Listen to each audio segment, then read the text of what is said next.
Good morning. Another drive through with Don. It's very early in the morning. I couldn't sleep, so I came into work. We're all still going through the COVID 19 situation.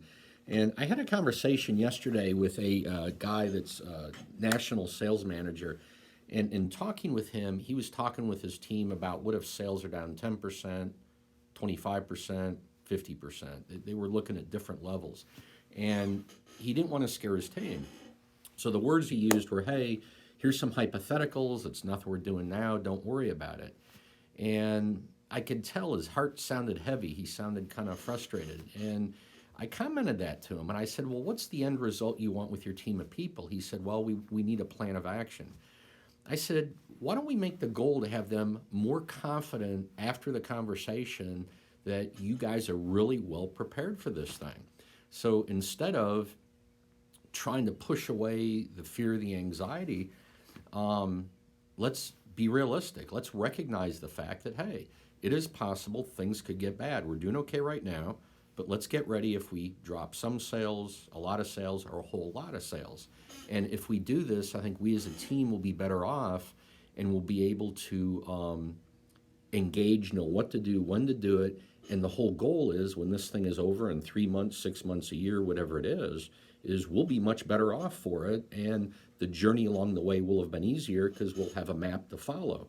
So I think if he'd gone into the interaction with that context, with that perspective, I think they would have felt better and maybe more opened up.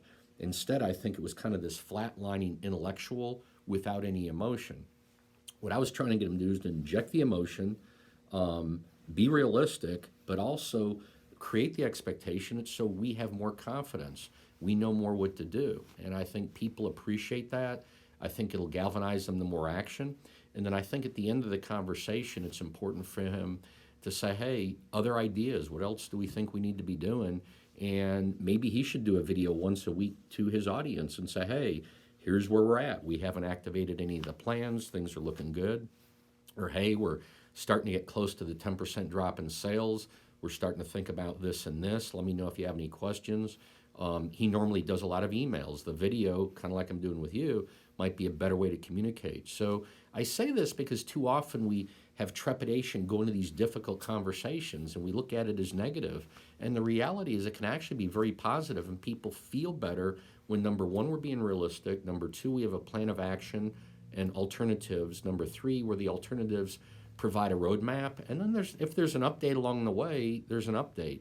So bad things can happen, but at least we can more effectively deal with them and be aware and know that people are getting the communication they need. So I highly encourage you, next time you're going into a tough conversation, especially this day and time, don't do it with a low-level expectation. Set the expectation, I want to walk away from this conversation with you with all of us more confident and feeling better about things and what's happening by building a roadmap with you. And we may never have to go down these roads, but at least understanding, knowing the roads will make me and you and us as a team and organization much better.